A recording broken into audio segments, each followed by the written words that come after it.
Are you curious about condo maintenance fees and what exactly they cover? Whether you're buying your first condo or you just want to better understand your costs at the one you already own, in today's video, I will break it all down in just a few minutes. Your maintenance fees, which are also commonly called condo fees or common expenses, are monthly fees that each unit owner is required to pay. The fees at every building will vary depending on the size of the building, its age, the amenities it has, and all the expenses the Condo Corp has to cover.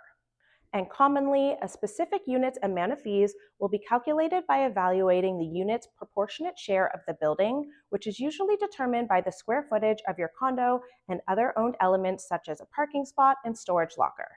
Therefore, larger units pay more than smaller units because they take up a bigger share of the building's space and resources.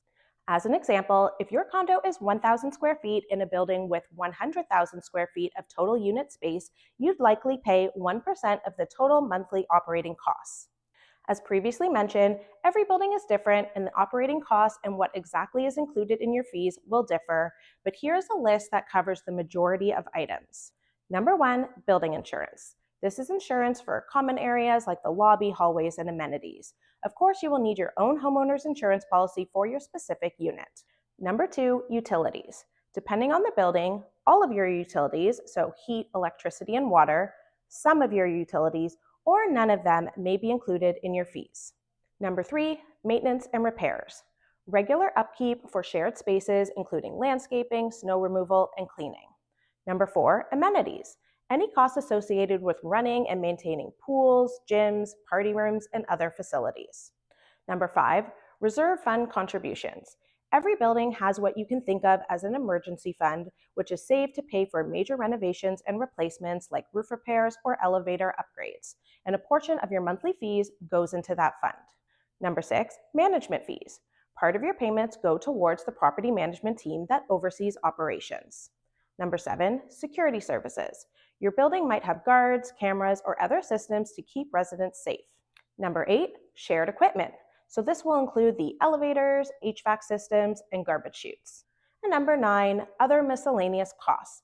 Items in this category include concierge services, pest control, and even something like Wi-Fi in common areas.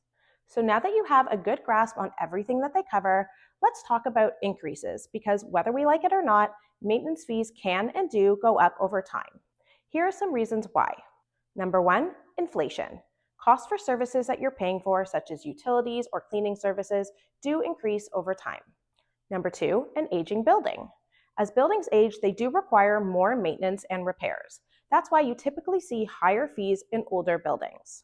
Number 3, reserve fund shortfalls. When unexpected repairs arise or the reserve fund is underfunded, fees might increase to make up for the difference. Number 4, enhanced amenities. Your building might decide to upgrade or add new facilities, and your fees will reflect those improvements. And the final thing I do want to touch on is what happens if a unit owner defaults on their payments.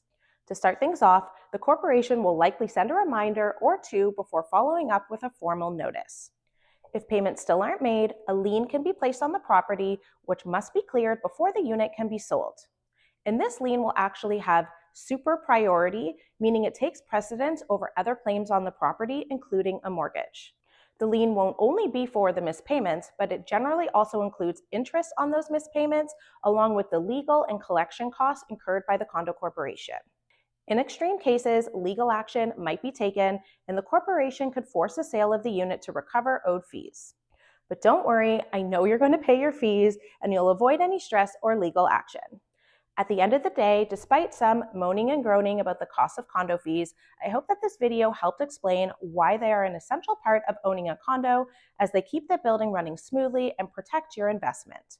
When you're considering a condo purchase, you'll be made aware of the fees, what they cover, projected future increases, and you'll be able to have a lawyer review all of the condo corporation's financial documents. So as long as you take time to do your due diligence, you'll have a clear vision of what you're purchasing and ultimately committing to.